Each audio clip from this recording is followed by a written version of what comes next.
अल्लाह ने जनाब इब्राहिम को ये बात वाज़ेह और क्लियर अल्फाज में बता दिया, ला यनालु अहदिय ज़ालिमीन, ये खुदा ज़ालिमीन तक नहीं पहुंच सकता।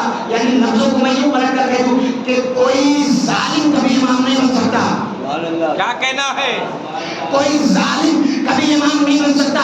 या फिर दूसरे और आसान लफ्जों में कह दूं, इमाम कभी जुल्म नहीं कर सकता, जालिम इमाम नहीं बन सकता, जालिम इमाम नहीं बन सकता, इमाम जुल्म नहीं कर सकता।